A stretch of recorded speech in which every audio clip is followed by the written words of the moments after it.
चालकों उपरे पुलिस बाबूंक दबंगिरी पुरी श्रीमंदिर दक्षिण द्वार निकट में जड़े ऑटो चालक को पुलिस बाबू जनक निर्धूम माड़ मारिबा विजुआल एवं सोशल मीडिया रे वायरल होउछि। दक्षिण द्वार निकट में ऑटो ठिया करी यात्री उठाइबा पई अपेक्षा करथिले ऑटो चालक आ ठीक ए समय पुलिस बाबू तांको एक बाड़ी रे निर्धूम माड़ मारथिबा विजुआल कैद होइछि। ऑटो चालक जनक जेते नेहुरा हेउथिले मध्य पुलिस बाबू जनक तांको लगातार सेमिति मारी चलुथिले। केवल एतिके नुहे बरं परिक्रमा प्रकल्प बाहर रास्ता रे जाउथबा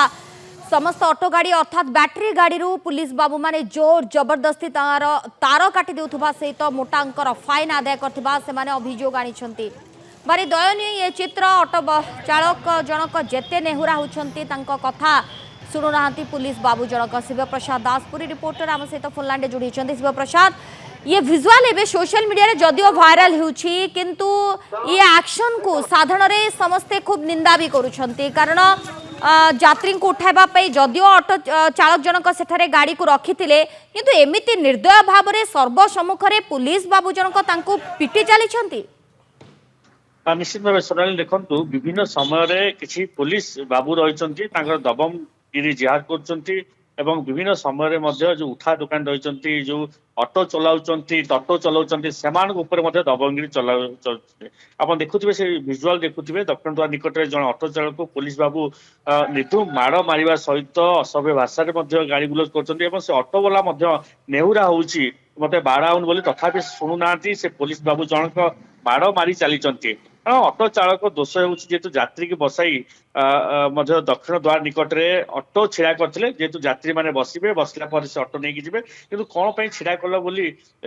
मात्र आम कहवा कारण से ऑटो वाला गुहारी होती आगे छाड़ी दिंतु आम पर्यटक जो आछंती यात्री मान अच्छा यात्री के मुझे पलैबी से कथार माड़ जो मारिबा आप देखुव से विजुआल निहत भाव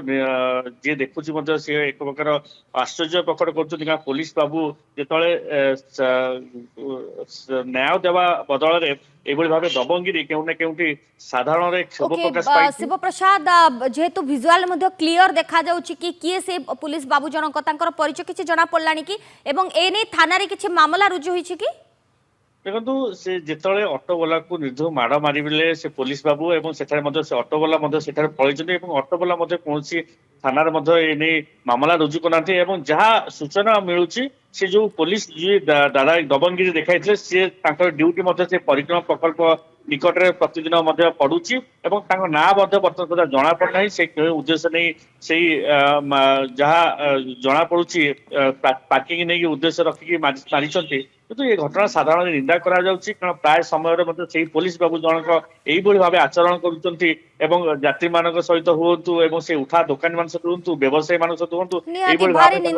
घटना सर्वसम्मुख ऑटो चालक केते नेहुरा हेउथिले सुधा तांको कथा न सुनी एभली गाई गोरु भली पिटी चली पुलिस बाबू जनक जहाँ समस्ते खूब निंदा कर। धन्यवाद शिव प्रसाद आपन सूचना पाई।